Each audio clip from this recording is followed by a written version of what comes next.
Moin zusammen.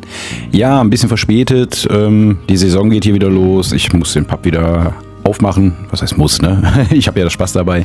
Und dann haben wir uns überlegt, dass wir noch Küche und etc. pp. machen. Ja, deswegen kommt das Video ein bisschen später und ihr wolltet das ein bisschen alles ausführlicher haben. Also habe ich jetzt wirklich mal komplett aufgenommen, wie ich 5 Schwertkämpfer, 2, 4, 6, 8, 9, 10 Schwertkämpfer bemale.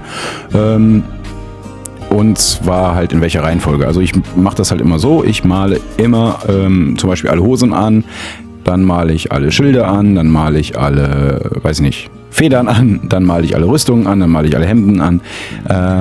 Möglichst immer von unten nach oben und ja, manchmal halt auch querbeet. Ja. So, das hier sind jetzt die Schwertkämpfer von One Patch Rules vom Human Empire. Schaut gerne mal unten in der Beschreibung, da ist ein Link von One Patch Rules, wenn ihr da Bock drauf habt. 3D gedruckte Modelle gibt es da und kostenfreie Regeln könnt ihr euch auch runterziehen. Ist ein spieleagnostisches System. Figurenagnostisches System. Spieleagnostisch, genau. Nein, ist ein figurenagnostisches System, also sprich, ihr könnt jede Figur benutzen, wie ihr möchtet. Die haben verschiedene Systeme, die haben Fantasy, die haben Grimdark Future, die haben sowas wie Necromunda, das heißt bei denen Gang Wars. Dann haben sie noch Grimdark Future Battlefleets, also sprich Raumschiffe. Eigentlich ganz, ganz cooles System, vor allem, weil ich sag mal zum Beispiel das Grimdark Future Battlefleet könnt ihr zum Beispiel auch benutzen, um mit Segelschiffen irgendwo durch die Gegend zu düsen oder, weiß ich nicht, so Zeppelin-Schiffe, wie es ja in manchen Fantasy-Sachen oder Steampunk-Sachen gibt. Also sehr, sehr offen, sehr, sehr cool. Gibt auch nur 2 Werte und damit funktioniert das super. Ja gut, außer man hat Magie. Wenn man Magier hat, dann hat man ein paar mehr Werte, aber ja. Gut, wie gesagt, das hier sind jetzt die Schwertkämpfer und da fangen wir direkt mal an. So, also, wie ihr seht, ich mache die Rüstung, die mache ich mit Runic Grey, das habe ich ja eben auch gezeigt, in die Kamera, also Runic Grey Speed Paints. Da gucke ich immer, dass die Ränder und diese Erhebungen, zum Beispiel vorne an der Rüstung oder oben jetzt hier auf dem Helm, dass die immer gut Farbe abkriegen, damit die ein bisschen dunkler werden. Dann lasse ich das Ganze ein bisschen trocknen und sage, gefällt mir nicht. Wenn nicht, mache ich das Ganze nochmal.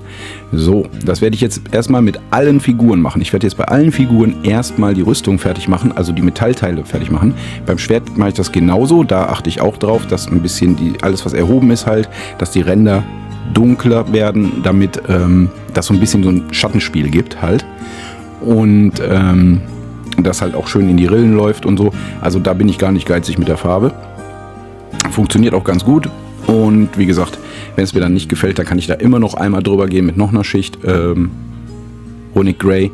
Da muss ich dann auch nicht so auf die Ränder achten, da gucke ich dann einfach nur, dass die erhobenen Stellen vielleicht noch ein bisschen dunkler werden, damit das ein bisschen grauer aussieht. Ja, und wie gesagt, wenn ich so mehrere so Truppen habe, dann bemale ich die einfach, ich sag mal fließbandmäßig. Dann sind die zumindest schon mal spielbereit. Ich werde sie mir garantiert auch wieder irgendwann krallen und dann die Details rausarbeiten, ja, also Kanten highlighten etc. pp.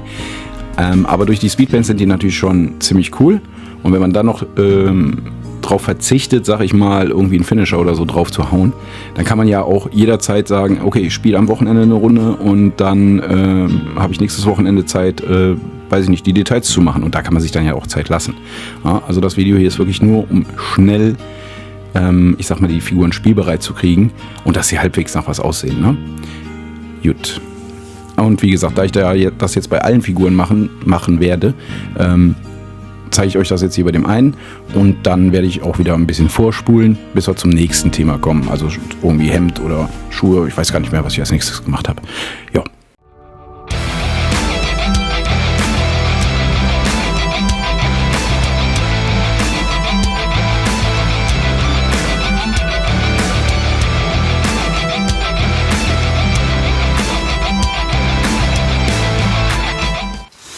So, jetzt haben wir alle Rüstungen gemacht. Und jetzt kommen als nächstes alle Federn. Dafür nehme ich Blood Red, auch von Speed Paints. Und ja, mache alle Federn oben auf dem Kopf, mache ich rot. Und ja, wenn ich das dann fertig habe, kommt der nächste Teil. Viel Spaß!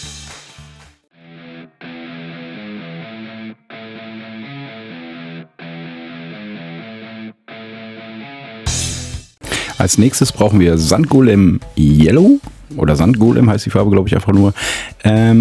Und damit machen wir jetzt alle Hosen von den ganzen Leuten. Da achte ich halt auch darauf, dass in den Vertiefungen ein bisschen mehr Farbe ist. Genauso wie bei den Federn, da habe ich auch drauf geachtet.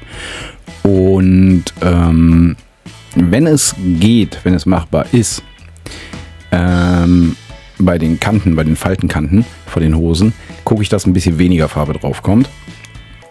Und also ich sag mal, umso höher die Stofflage ist, desto weniger Farbe, umso weiter man nach unten geht, mehr Farbe. Und in diesen richtigen Vertiefungen, in so, ja, ich sag mal Falten, da gucke ich, dass da schon ein bisschen mehr Farbe ist, dass es noch das Dunkelste ist an der Hose, damit man da so ein bisschen diesen Effekt halt auch wieder hat vom Licht. Und ja, das mache ich jetzt auch wieder bei allen Modellen. Wie gesagt, ist ziemlich langweilig eigentlich. Also ich höre meistens dabei Hörbücher. Nur so als kleine Empfehlung für euch. So, jetzt haben wir hier unseren wunderbaren Schwertkämpfer.